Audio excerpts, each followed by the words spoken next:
Hello. जय भारत बच्चों। और आप लोगों की पढ़ाई कैसी चल रही है? उम्मीद है काफी अच्छी चल रही होगी। और आप लोगों का त्रिभुज का जो प्रैक्टिस था वो कैसा रहा? क्वेश्चन आप लोगों ने कैसे किए? क्या उसमें डाउट्स आया या कि कुछ कठिनाइयां आई, या फिर आप लोगों को अच्छा लगा? त्रिभुज का सारा टॉपिक जितने भी हम लोगों ने कवर किया वो पढ़ के आप लोगों को कुछ बेनिफिट हुआ, कुछ आसान लगा? वो जरूर आप कमेंट में कीजिएगा ताकि हमें पता चले कि हाँ, आपको बेनिफिट हो रहा है। और अगर उसके अकॉर्डिंग फिर हम और ज्यादा मेहनत करेंगे ना, क्योंकि अगर आपको कुछ डाउट होगा, अगर उसमें कहीं दिक्कत आया होगा, तो अगर आप बताइएगा तभी तो हम कुछ और उसमें से मेहनत करेंगे और ज़्यादा बढ़िया से इलैबोरेट करके आपको बताएँगे, ठीक है ना? तो आप कमेंट में ज़रूर कीजिए कि आपको किसी टॉपिक में डाउट है या नहीं है, किसी क्वेश्चन में डाउट है या नहीं, तो आप ज़रूर बताया कीजिए। आप जैसे-जैसे बताइएगा तो उसके अकॉर्डिंग हम लोग और थोड़ा-सा उसको डेवलप करेंगे और ज़्यादा उसको एक्सप्लेन करेंगे आपको समझने के लिए, ठीक है ना?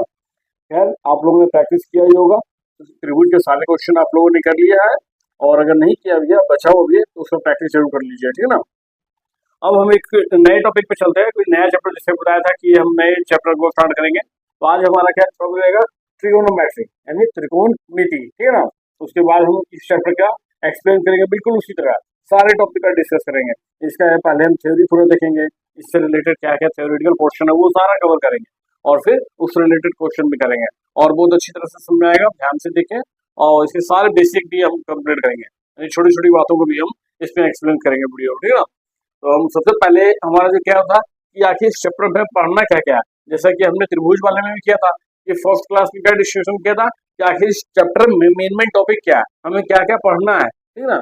तो वो हम पहले देख लेंगे एक बार कि आखिर इस चैप्टर में ट्रिगोनोमेट्री में हमें क्या क्या पढ़ना है इसका, ठीक है ना? वो सारे टॉपिक वन बाय वन हम कवर करेंगे, और फिर उससे रिलेटेड क्वेश्चन भी करेंगे, ठीक है? तो आइए पहले हम देखते हैं कि आखिर इस चैप्टर में क्या क्या चीज पढ़ना है, ठीक है ना? हाँ तो बच्चों, देखिए, इसमें हमें मुख्य रूप से क्या है, इस चैप्टर में 6 चीजों के बारे में पढ़ना है, ठीक है ना?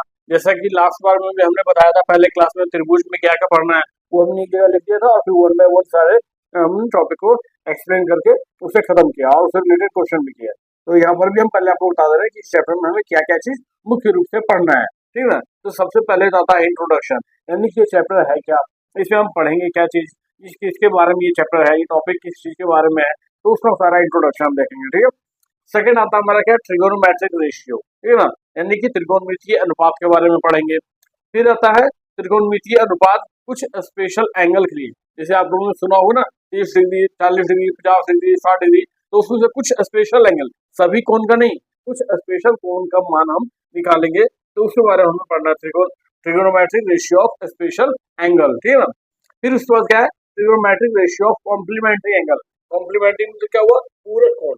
पूरक कोण आप लोगों ने पढ़ाई होगा, पता ही होगा क्या होता है पूरक कोण। यदि दो कोणों का योग यदि 90 डिग्री हो तो उसे हम क्या कहते हैं, पूरक कोण कहते हैं। तो अगर हमें किसी दूसरे कोण के बारे में पता करना हो, इस पूरक कोण में से किसी एक कोण के बारे में पता करना हो, उसका त्रिकोणमितीय अनुपात, तो हम उसके बारे में इसमें स्टडी करेंगे, यानी कॉम्प्लीमेंट्री एंगल के बारे में, ठीक है?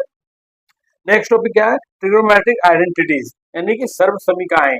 इसमें कुछ फॉर्मूले आते हैं जो त्रिकोणमिति से संबंधित होता है, उस फॉर्मूले के हेल्प से बहुत सारे क्वेश्चन का हल करते हैं, और फिर हम बहुत सारे उसमें जो प्रॉब्लम है उसको सॉल्व करते हैं त्रिकोणमिति का। तो ट्रिग्नोमेट्रिक आइडेंटिटीज के बारे में पढ़ेंगे।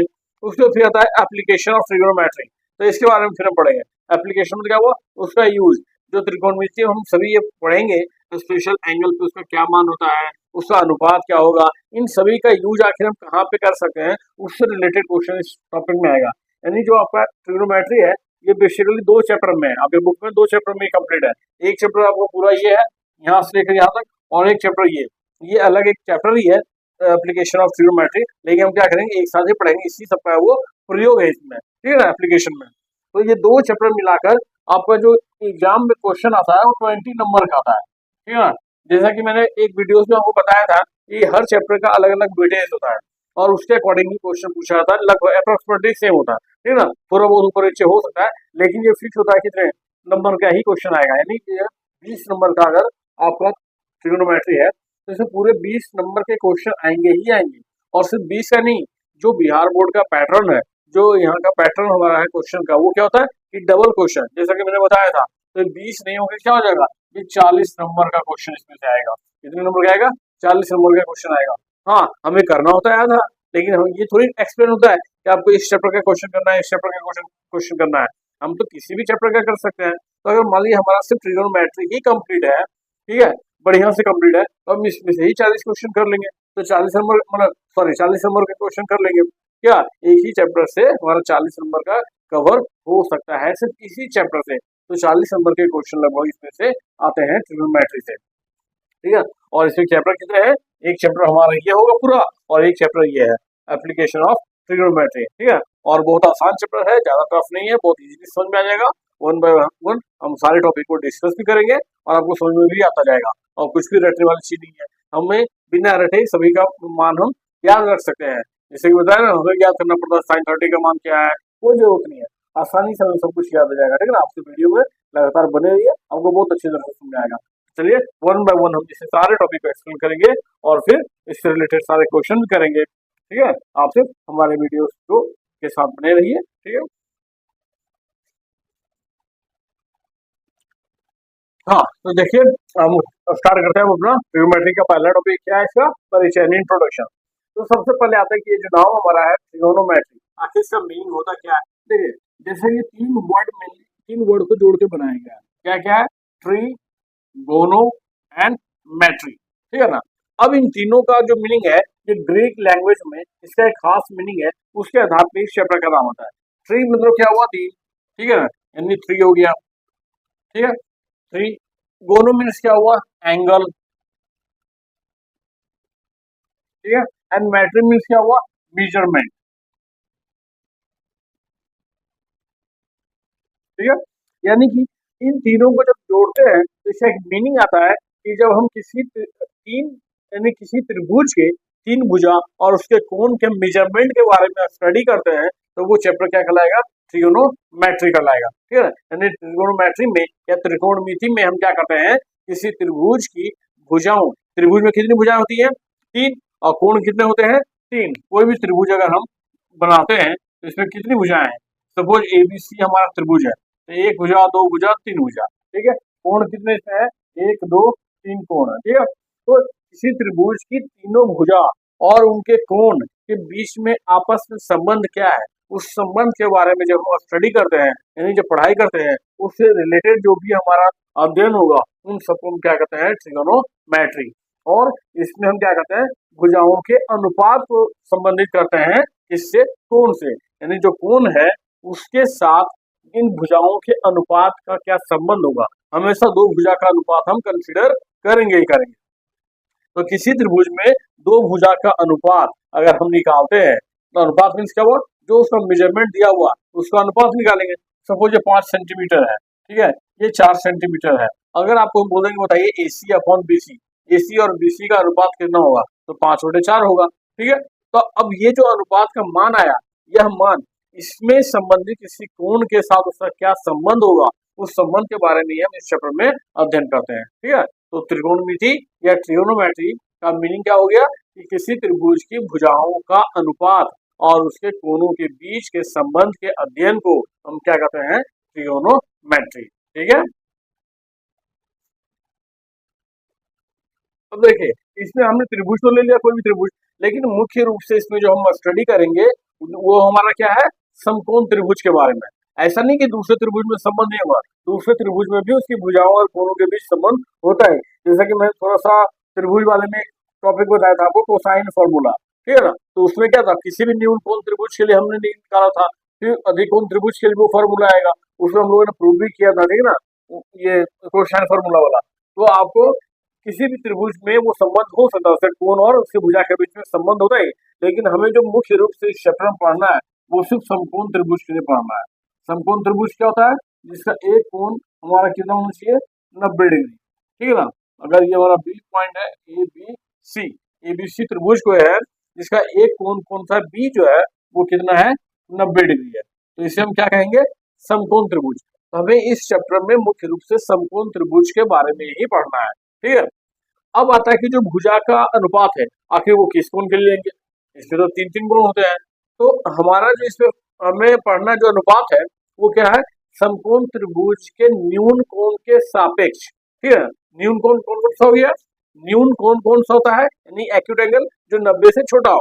तो अगर हम समकोण त्रिभुज कंसीडर कर रहे हैं तो हमारा क्या होगा, न्यून कोण एक ये भी होगा और एक ये होगा। ए और सी दोनों क्या है, न्यून कोण यानी एक्यूट एंगल है। तो इस कोण के सापेक्ष विभिन्न भुजाओं का अनुपात का संबंध, उसके बारे में ही हमें पढ़ना है, जिसे कहते हैं त्रिकोणमितीय अनुपात या फिर ट्रिगोनोमेट्रिक रेशियो। अब रेशियो मीन्स क्या हुआ, दो भुजाओं का अनुपात, लेकिन किसके सापेक्ष में, किसी एक कोण को कंसिडर करेंगे तो 90 डिग्री वाला कोण हम नहीं लेते हैं, हम क्या करेंगे, किसी एक न्यून कोण यानी न्यून कोण के सापेक्ष, अब कोई भी कोण हो सकता है, ये ए और सी, इसके सापेक्ष विभिन्न भुजाओं के अनुपात को हम क्या करते हैं, त्रिकोणमितीय अनुपात। अब वही हमें इसमें पढ़ना है, ठीक है ना। तो सबसे पहले स्टार्ट करते हैं, आखिर इन भुजाओं को कहा क्या कहा जाता है। अगर हम कोई भी कोण कंसिडर करेंगे, आखिर भुजाओं का नाम कुछ होगा। तो देखिए, समकोण त्रिभुज में 90 डिग्री के सामने जो भुजा हो उसे हम क्या कहेंगे, देखिए तो इसमें हमारा जो 90 डिग्री के सामने यानी 90 डिग्री के सामने वाला जो भुजा होता है, समकोण के सामने जो भुजा होता है, इसे हम क्या कहते हैं, विकर्ण, ठीक है, सॉरी, इसे हम क्या कहेंगे, कर्ण। और इसको हम लोग क्या कहते हैं, हाइपोटेनियस, ठीक है, इसलिए शॉर्ट में इसको क्या कहेंगे, एच, ठीक है, इसका नाम क्या होता है, हाइपोटेनियस, तो इसलिए हम उसको शॉर्ट में क्या कहते हैं, एच। तो 90 डिग्री के सामने वाला भुजा हमेशा जो होगा वो कर्ण ही कहलाएगा, यानी उसको हम लोग एच से डिनोट करते हैं। अब आता है इसमें हम किस कोण को कंसिडर करेंगे, क्योंकि हमारा क्या था पढ़ना, क्या कि जो अनुपात है वो न्यून कोण के सापेक्ष, तो जो कोण हम कंसिडर करेंगे वो कोण इंपॉर्टेंट है, उसी के अकॉर्डिंग बाकी दोनों भुजा का नाम होगा। अगर हम सी कोण लेंगे तो सी के सामने भुजा कौन सा है, ए बी, ठीक है, तो अगर हम कोण सी कंसिडर करते हैं तो इसके सामने का भुजा क्या है, ए बी, ए बी जो होगा वो हमारा क्या होगा, परपेंडिकुलर यानी कि लंब, ये हमारा क्या होगा, लंब हो जाएगा। और फिर बीसी जो होगा वो क्या हो जाएगा, आधार, यानी कि ये पी, और इसे हम परपेंडिकुलर तो पी से डिनोट करेंगे, बेस यानी कि आधार तो बी से डिनोट करेंगे। हमारा तीन भुजा का नाम क्या क्या हो गया, पी बी और एच, ठीक है ना। जो स्मॉल लेटर में भी कंसिडर कर सकते हैं, कैपिटल में भी, ठीक है ना। ये हमारा हो गया पी बी और एच, ठीक है, ये तीन भुजा हो गया। अगर हम कोण ए करेंगे, कोण ए के सापेक्ष निकालना होगा, तो कोण ए हमारा जो होगा इसके जस्ट सामने भुजा कौन सा है, बीसी है, तो अभी इस कंडीशन में बीसी जो होगा वही हमारा लंब बन जाएगा, यानी कि परपेंडिकुलर, और इसके साथ वाला भुजा जो ए बी है वो क्या हो जाएगा, आधार हो जाएगा, यानी कि यही हमारा बेस हो जाएगा, ठीक है ना। तो ये तीनों भुजा का पता चल गया कि हम भुजा कंसिडर कैसे करेंगे, कौन सा भुजा को क्या कहते हैं। तो 90 डिग्री के सामने वाला भुजा हमेशा क्या होता है, हाइपोटेनियस यानी कर्ण, यानी कि उसको हम लोग एच से डिनोट करते हैं। तो इस त्रिभुज में एसी भुजा जो है वो हमेशा क्या होगा, कर्ण होगा। और फिर किस कोण के सापेक्ष हमें अनुपात को निकालना है, अगर हमें सी के सापेक्ष निकालना है तो जिस कोण को हम मानेंगे उस कोण के सामने वाला भुजा हमेशा क्या होता है, लंब होता है, और उसके साथ वाला भुजा क्या होता है, आधार होता है। तो यदि हम सी कोण को कंसिडर करेंगे यानी सी कोण के सापेक्ष निकालेंगे तो ए बी भुजा क्या कहलाएगा, लंब, और बीसी भुजा क्या कहलाएगा, आधार, ठीक है। और अगर हम ए कोण को कंसिडर करेंगे तो ए के सामने वाला भुजा कौन सा है, बीसी, तो बीसी हमारा क्या हो जाएगा, लंब, और ए बी क्या हो जाएगा, हमारा आधार। तो इस प्रकार से हमने इस त्रिभुज के तीनों भुजाओं का नाम दे दिया P B H. P means perpendicular यानी कि लंब, बी मीन्स आधार यानी बी मीन्स बेस यानी कि आधार, और एच मीन्स हाइपोटेनियस यानी कि कर्ण। इस प्रकार से तीनों भुजा आ गया। अब हमें क्या करना है, इसका अनुपात निकालना है, ठीक है। तो किसी भी दो भुजा के अनुपात को किसी एक कोण के सापेक्ष अगर हम संबंधित करेंगे तो उसी को हम कहते हैं त्रिकोणमितीय अनुपात, यानी कि ट्रिगोनोमेट्रिक रेशियो। अब बताइए इस त्रिभुज में कितने प्रकार का रेशियो हो सकता है, कितने अनुपात हम निकाल सकते हैं। अगर ये हमारा त्रिभुज एबीसी है तो इसमें कितना अनुपात पॉसिबल है, देखिए तीन भुजा है तो कितना अनुपात होता है। सपोज हम पहले ए बी कंसिडर करते हैं, तो ए बी के साथ बाकी दोनों भुजाओं का अनुपात, तो ए बी अपॉन ए सी हो सकता है, A B upon B C हो सकता है, ठीक है। उसी प्रकार से अगर हम बी सी को न्यूमरेटर माने अंश मान लें तब क्या क्या हो सकता है, बी सी अपॉन ए सी हो सकता है, B C upon A B हो सकता है, ठीक है। अब यदि हम ए सी को अंश कंसिडर कर लें तब क्या क्या हो सकता है, ए सी अपॉन ए बी हो सकता है, और ए सी अपॉन बी सी हो सकता है, ठीक है। अब बताइए ये 6 अनुपात संभव है ना, और तो कोई अनुपात नहीं बनेगा क्योंकि तीन भुजा है, तो टोटल अनुपात कितने हो सकते हैं इसके, 6 अनुपात किसी भी एक कोण के लिए, चाहे हम सी कोण के सापेक्ष निकालें या फिर हम ए कोण के सापेक्ष निकालें, तो हमारे पास 6 प्रकार का अनुपात हो सकता है। इसी 6 अनुपात को अलग अलग नाम से पुकारा गया है, जिसको हम लोग कहते हैं sine, cos, tan, cosec, sec and cot, ठीक है ना। यानी कि यहाँ पे जो हमारा 6 अनुपात आया है, इसको अलग अलग नाम से पुकारा जाता है। इस अनुपात का कुछ और नाम होगा, इस अनुपात का कुछ और नाम होगा। अभी क्या होगा, किस अनुपात को हम क्या कहेंगे, वो आगे हम अभी पढ़ेंगे। लेकिन अभी आपको पहले ये समझे कि जो 6 प्रकार का अनुपात आया है, इसको अलग अलग नाम से पुकारते हैं, वही हमारा 6 प्रकार का त्रिकोणमितीय अनुपात कहलाता है, जिसमें हम लोग पढ़ते हैं साइन, कॉस, टैन, कोसेक, सेक और कॉट, ठीक है ना। अब कौन सा साइन, कौन सा टेन, कौन सा कॉट होगा, किस अनुपात को कहेंगे, वो हम इसके आगे देखेंगे। अभी हम लोगों ने क्या क्या देखा, सबसे पहले इस त्रिभुज की तीनों भुजाओं का नाम, आखिर किस भुजा को क्या कहेंगे। तो हमने क्या देखा कि 90 के सामने वाला भुजा हमेशा क्या कहलाता है, कर्ण। और जिस कोण को हम कंसीडर करेंगे, यानी जिस कोण के सापेक्ष हमें अनुपात ज्ञात करना है, उस कोण के सामने वाली भुजा हमेशा क्या होता है, लंब, और साथ वाला भुजा क्या होता है, आधार। तो यदि हम कोण सी लेंगे, तो सी के सामने का भुजा क्या है, ए बी, तो ए बी हमारा क्या हो जाएगा, लंब, और इसके साथ वाला भुजा बी सी क्या हो जाएगा, आधार। अगर हम कोण ए लेंगे, तो ए के सामने का भुजा बी सी हमारा क्या हो जाएगा, लंब, और ए बी क्या हो जाएगा, आधार। तो इस प्रकार से जो ये तीनों भुजा आया, इन तीनों भुजाओं की मदद से 6 प्रकार का अनुपात निकलता है, और इसी 6 अनुपात को हम त्रिकोणमितीय अनुपात कहते हैं, ठीक है।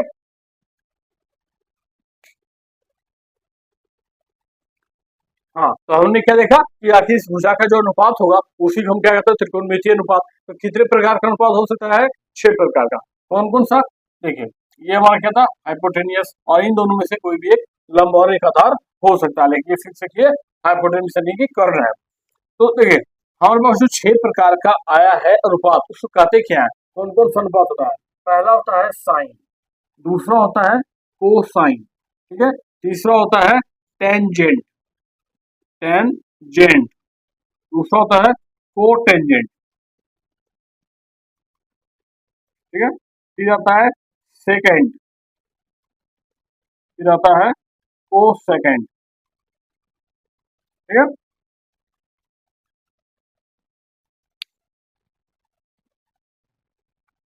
देखिए, ये जो हमारा 6 आया है टॉपिक, यानी 6 अनुपात है, इन 6 अनुपात को ही हम पढ़ना है, इसके बारे में पढ़ना है।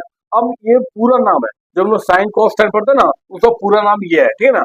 अब साइन होता क्या है, किसी भी समकोण त्रिभुज में यदि हम लंब और उसके हाइपोटेनियस यानी कि उसका कर्ण, तो लंब और कर्ण के अनुपात को, लंब और कर्ण के अनुपात को हम क्या कहते हैं, साइन, ठीक है। ये जो हमारा होगा वो क्या होगा, आधार और कर्ण के अनुपात को हम क्या कहेंगे, कोसाइन। टेंजेंट क्या होता है, लंब और आधार के अनुपात को हम क्या कहेंगे, टेंजेंट। उसी तरह से कोटेंजेंट, सेकेंड और कोसेकेंड, ये क्या होता है, इन तीनों का इनवर्स होता है। यानी कोटेंजेंट जो होगा वो टेन का इनवर्स हो जाएगा, तो क्या हो जाएगा, आधार और लंब के अनुपात को हम कोटेंजेंट कहते हैं, ठीक है ना। अब सेकेंड, सेकेंड क्या हो जाएगा, सेकेंड किसका उल्टा होता है, कॉस का, यानी कि इसमें कर्ण क्या होगा, ऊपर हो जाएगा, और नीचे क्या होगा, आधार, यानी अंश हमारा कर्ण और आधार। उसी प्रकार से ये जो कोस सेकंड आया, वो किसका, साइन का इनवर्स, यानी कि कर्ण और लंब का अनुपात, ठीक है ना।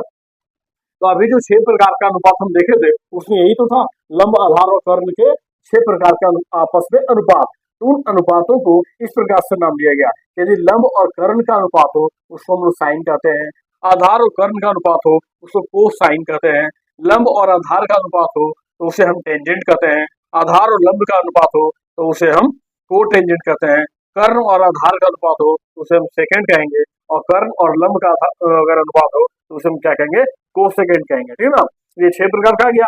अब हमने क्या बताया कि किसी कोण के सापेक्ष उसके अनुपात का संबंध, ये तो सिर्फ अनुपात हो गया, यहाँ कोण तो आया नहीं है कि कौन सा कोण कंसिडर करेंगे, तो ये अनुपात हमारा हो गया, ठीक है ना।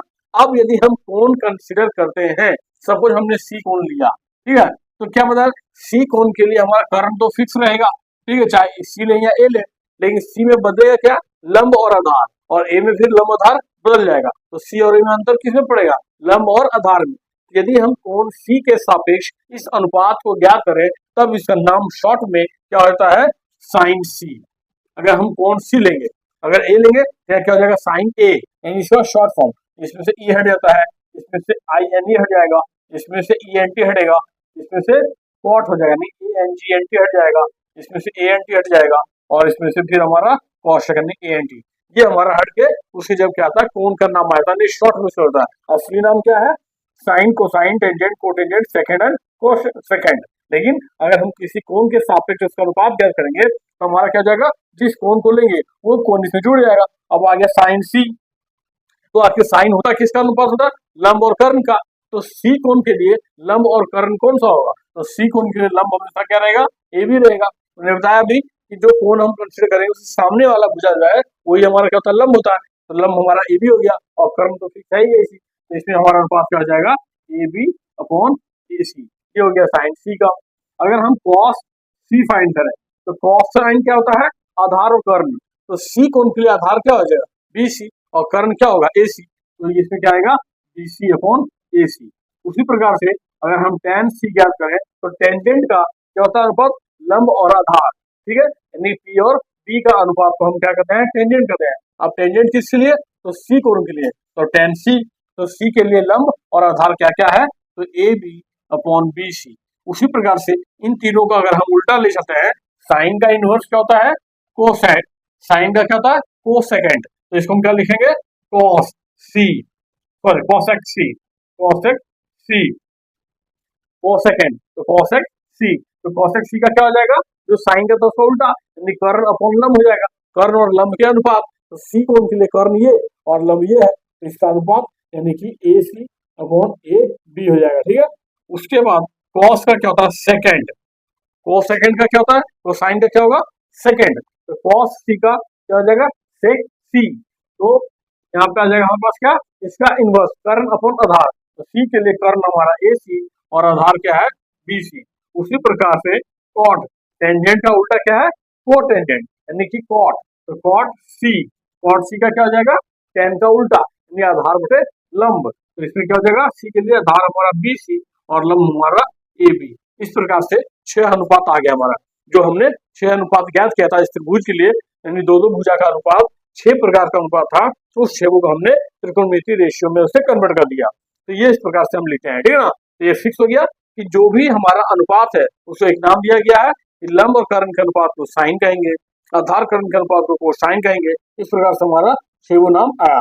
अब जो इस कोण को हम कंसीडर करेंगे वो कोण उसके साथ जब जुड़ जाएगा तो उसी कोण के अनुसार लंब और आधार भी कहलाएगा। तो कर्ण तो फिक्स है 90 के सामने वाला भुजा, लेकिन लंब या और आधार क्या होगा, चेंज होगा।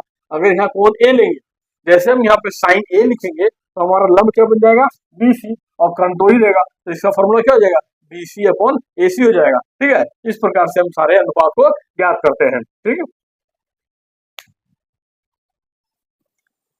हाँ, तो देखिए अभी हमने क्या देखा कि जो भी हमारा त्रिकोणमितीय अनुपात है उसमें हमने क्या किया, दो अलग अलग भुजाओं के अनुपात से उसका संबंध को निकाला, इस कोण के सापेक्ष में, कोण सी के सापेक्ष में, ठीक है ना।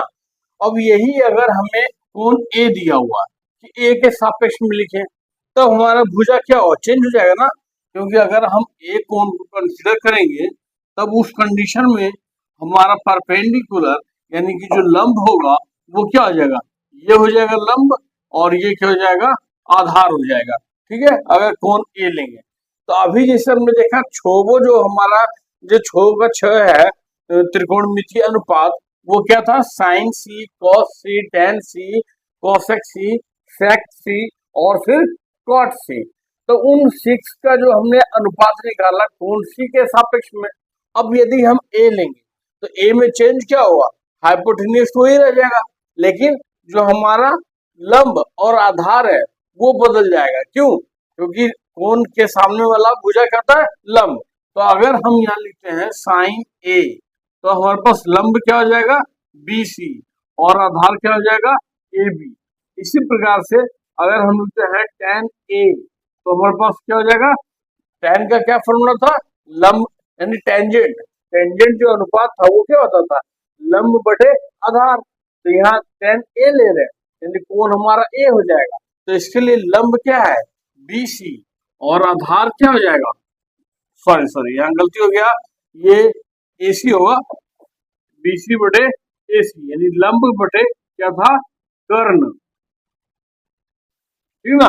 और फिर tan में क्या होता है, लंब बटे आधार, यानी BC बटे AB, ठीक है। इसी प्रकार से अगर हम लेते हैं यहाँ पे sine cos A, cos A का क्या था, आधार बटे कर्ण, तो आधार ए कोण के लिए आधार हमारा क्या होगा, AB, और जो कर्ण है वो क्या है, AC हो गया।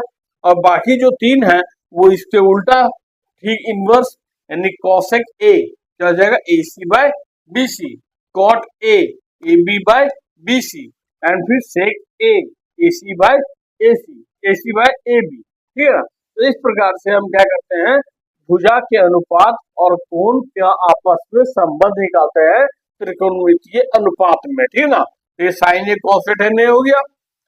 अब ये जो भुजा का नाम लिखे, इसे हम शॉर्ट में भी तो लिख सकते हैं ना, ठीक है। जैसे देखिए, क्योंकि हम हर जगह भुजा का नाम भी लिख सकते हैं, और शॉर्ट में थोड़ा सा याद करने तरीका क्या है, जैसे हम क्या लेते हैं, हाइपोटेन्यूस यानी कर्ण को H लेते हैं, हमारे पास लंब को P कंसिडर करते हैं, और आधार को B, ठीक है ना। अब यदि हमारे पास सपोज इसका कुछ वैल्यू दिया हुआ, हम अभी सिर्फ कोण का नाम लिख लेते हैं, कोण A, कोण B, कोण C, लेकिन उसका अगर मान दिया हुआ तो मान क्या हुआ, थीटा के रूप में। सपोज C का मान कुछ दिया हुआ थीटा, जैसे कि मान लीजिए 15 डिग्री, 20 डिग्री, 30 डिग्री, 60 डिग्री, कुछ भी हो सकता है, तो उस कोण का मान हम मान लिया थीटा। तो जो C लिखते हैं साइन C की जगह क्या आएगा, थीटा आ जाएगा। यानी अब हमारा जो त्रिकोणमितीय अनुपात होगा C के सापेक्ष में, उसका नाम क्या हो जाएगा, sine theta, cos theta, tan theta, और फिर cosec theta, sec theta, and cot theta, इस तरह से नाम हो जाएगा, ठीक है। क्योंकि हमने उस कोण का मेजरमेंट लिया। पहले हम क्या ले लेते हैं, सबसे पहले हमने देखा कि सिर्फ त्रिकोणमितीय अनुपात है क्या, उसका नाम क्या था, तो हम पूरा पूरा नाम लिखे थे, क्या था, साइन, कोसाइन, टेंजेंट, फिर था हमारे पास क्या, कोटेंजेंट, सेकेंड, एंड कोसेकेंड, ठीक है। इस प्रकार से था। तो अगर हम उसका शॉर्ट में नाम लिखते हैं तो साइन कॉस टेन, कॉसेक और सेक एंड कॉट होता है। तो अगर हम किसी कोण के साथ में लेते हैं तो शॉर्ट में लिखते हैं तो साइन सी, कॉस सी, टेन सी, ठीक है। लेकिन अगर उसमें मान दिया हुआ है, इस कोण का मान हम कंसिडर करेंगे, तो हमें उस कोण का मान यहाँ लिखना पड़ेगा। तो माना वो कोण थीटा है, और थीटा जब कुछ भी हो सकता है, 30, 45, 60, कुछ भी, उसका अलग अलग मान भी निकालना होता है। तो एक पूरा चार्ट बनेगा, वो आपको बताएंगे, बहुत आसान तरीका है उसका वैल्यू याद रखने का, ठीक है ना। तो sine theta, cos theta, tan theta, cosec theta, sec theta, cot theta. अब इसका फॉर्मूला क्या हो जाएगा, तो फॉर्मूला सिर्फ उसी तरह, अगर ये कोण कंसिडर कर रहे हैं तो हमारे पास लंब क्या होगा, AB, आधार BC, और कर्ण AC तो रहेगा ही। तो साइन थीटा का जो हमारा फॉर्मूला होगा वो क्या हो जाएगा, मान जो होगा वो AB बटा AC हो जाएगा, ठीक है। अब ये भुजा के रूप में है, अगर हम उस भुजा का जो इंडिकेट करते जो नाम है, यानी लंब और कर्ण और आधार, उसके आधार पर लिखेंगे, तो AB हमारे पास क्या है, लंब, और ये क्या है, H, यानी हाइपोटेन्यूस यानी कि कर्ण। तो साइन थीटा हमारा क्या होता है, P बटा H, जो PBH के रूप में हम लोग लिखते हैं, ठीक है। तो इसको हम पूरा 6 जो हमारा त्रिकोणमितीय अनुपात है उसको हम PBH के रूप में लिखते हैं। आप ध्यान से देखिएगा, बहुत अच्छी तरह से समझ में आएगा, ठीक है। पहले हम देखते हैं साइन थीटा। साइन थीटा का क्या होता है, लंब यानी परपेंडिकुलर बटे कर्ण, हाइपोटेनियस, लंब बटे कर्ण। लंब को हम लोग किससे इंडिकेट करते हैं, P, और इसको किससे करते हैं, H, यानी साइन थीटा क्या हो गया, P बटे H। सिमिलरली कॉस थीटा का क्या हो जाएगा, आधार बटे कर्ण, यानी इस थीटा कोण के लिए आधार हमारा क्या BC है, और BC को क्या बोलते हैं, आधार, आधार यानी हमारा हो जाएगा B। तो यहाँ क्या हो जाएगा, B बटे H। फिर हमारे पास आएगा क्या, tan थीटा। tan थीटा का क्या होता है, लंब बटे आधार, यानी लंब क्या हो गया P, और आधार क्या हो गया B। ये हमारा साइन कॉस्टेन हो गया।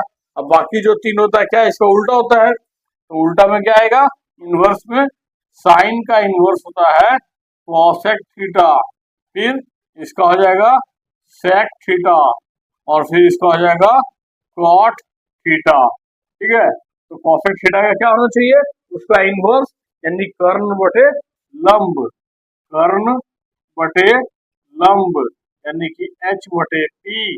इसका हो जाएगा क्या सेक थीटा का कर्ण बटे आधार यानी कि हाइपोटेन्यूस बाय बेस। तो इसका क्या हो जाएगा h बटे b और इसका फिर क्या हो जाएगा आधार बटे लंब यानी कि b बटे p। तो जो हमारा साइन cos tan का होगा उसका inverse cosec sec and cot का होगा और थीटा आ गया इसमें क्योंकि हम c के सापेक्ष ले रहे हैं और c का मान क्या है थीटा। तो इस प्रकार से हम 6 का 6 त्रिकोणमितीय अनुपात का वैल्यू लिखते हैं। अब इसका मान जो आएगा वो हम बताएंगे अभी नेक्स्ट में। अभी पहले हम इसको देखते हैं कि आखिर इसे अब याद कैसे रखा जाए। ये तो हमने समझ लिया, ठीक है। तो कभी कभी याद रखना भी जरूरी होता है। तो याद रखने का शॉर्ट ट्रिक थोड़ा सा मैं आपको बताता हूँ, बहुत अच्छा है, देख लीजिए एक बार।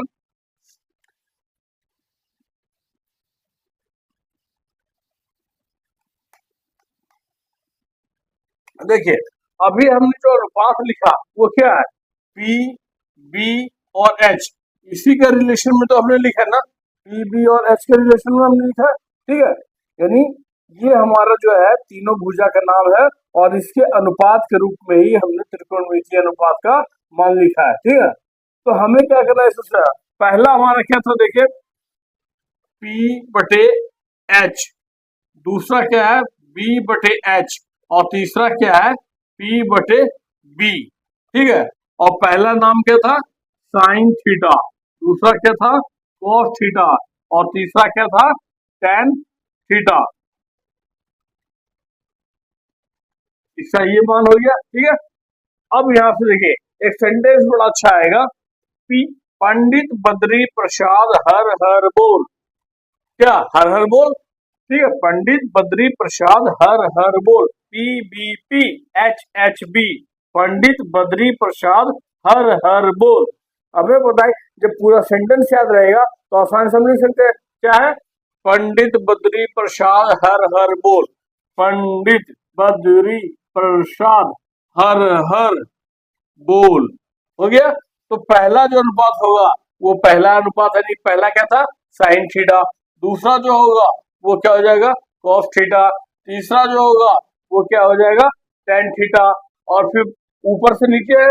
अब नीचे से ऊपर अगर जाएंगे तो हमारे पास क्या हो जाएगा कॉसेक थीटा, ठीक है, फिर सेक थीटा और फिर क्या होगा कॉट थीटा और ऊपर से नीचे साइन। तो ऊपर से नीचे साइन कॉस टेन एंड नीचे से ऊपर जो होगा तो अनुपात क्या होगा H by P, H by B, B by P, ठीक है। तो ये पूरा सेंटेंस अगर हमें याद रहेगा तो आसानी से हम ये लिख सकते हैं और जब इस तरह लिख लिए तो हमारा इससे याद रहेगा कि उसका अनुपात क्या होता है। तो अगर पूछा गया बताओ कॉस थीटा का क्या होता है तो साइन का क्या होता है कॉस थीटा, तो कॉस का क्या होगा सेकंड वाला यानी B बटा H। तो पहले हम ये अनुपात ही लिख लेंगे उसके बाद आसानी से मान लिख सकते हैं। तो हमारा सेंटेंस क्या है पंडित बद्री प्रसाद हर हर बोल, ठीक है। देखिए पंडित PANDIT पंडित बद्री प्रसाद हर हर बोल और इन सब का पहला अक्षर जो है उसका अनुपात अगर हम निकालते हैं तो उसी से हमारे पास क्या आ जाएगा P by H, B by H, P by B, ठीक है। तो इस प्रकार से हम थोड़ा याद रखेंगे कि तरीका अपना सकते हैं। हालांकि अगर समझ में आ जाएगा तो हमें याद करने की जरूरत नहीं है, आसानी से याद हो जाएगा कि हमें क्या है ना 6 त्रिकोणमितीय अनुपात और उनका वैल्यू किस भुजा के साथ अनुपात का उसका संबंध है वो हमें याद रखना है, ठीक है। तो इस प्रकार से आपको हमने बता दिया 6 वो जो त्रिकोणमितीय है उसका किस प्रकार से हम मान निकाल सकते हैं किसी त्रिभुज में। अब आएगा कि अलग अलग कोण पे उसका मान क्या होगा वो हम आपको नेक्स्ट वीडियो में बताएंगे। आप अच्छी तरह से पहले ये समझिए, जल्द ही आपका नेक्स्ट वीडियो भी आएगा और हम बहुत जल्दी ही खत्म करेंगे पूरा चैप्टर को पूरी तरह से, एक एक टॉपिक को समझाते हुए बिल्कुल जीरो लेवल से लेकर स्टार्ट किए हैं और बिल्कुल अच्छी तरह से सारे क्वेश्चन करेंगे, ठीक है ना। आपसे वीडियो में बने रहे। ओके बच्चों, बाय।